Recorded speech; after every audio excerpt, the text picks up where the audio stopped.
So there's a syndrome spreading throughout modern storytelling. The syndrome doesn't have a name yet, but if it did, it would probably be something along the lines of resolution deficit disorder. So 2 things happened since my last video. Number 1, I got a lot of comments from writers saying they were very trepidatious about their characters facing serious consequences or kicking the bucket or not.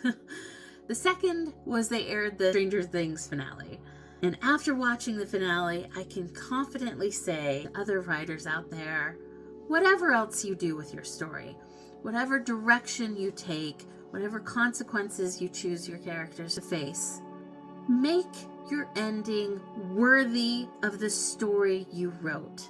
Make your ending worthy of the time your audience spent getting to that last chapter. And this is a syndrome that's affecting millions of writers, and not just amateur writers with little experience. This is affecting bestsellers just as often. And it's this thing where a writer comes up with a great intro that hooks the reader.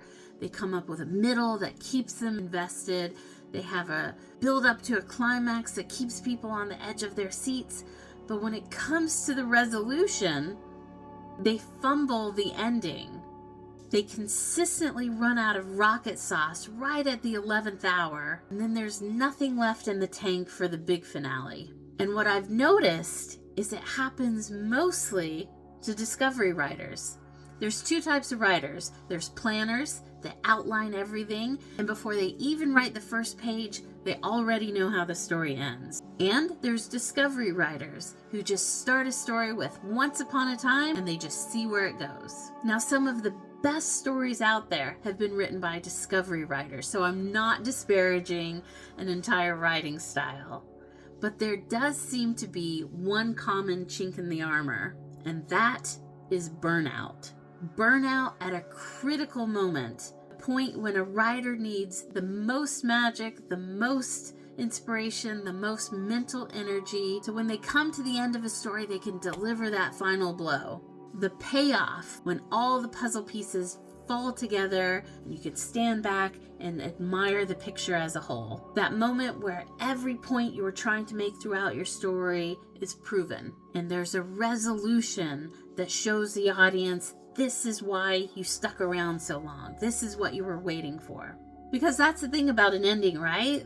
There's something special about an ending. You can take a completely mediocre story, but if the ending blows you away, then all of a sudden you forget about all the mediocrity and you just know that you ended on a high note. Conversely, you could take a story that had you in the palm of its hand for the entire ride, but then they completely lose it at the end. And the ending is so disappointing that that is the only thing they remember about the story. And it's happened to all sorts of famous stories, all sorts of famous writers. I mean, look at Game of Thrones. Not only could J.R.R. Martin not finish the book, the writers at HBO couldn't even get their ending right. So all that to say this, if you are a discovery writer, this is my recommendation to you. When you get to the middle of your book, take a moment while you're still in that sweet spot and just think, what do I want for these characters in the end? How do I want their story to wrap up?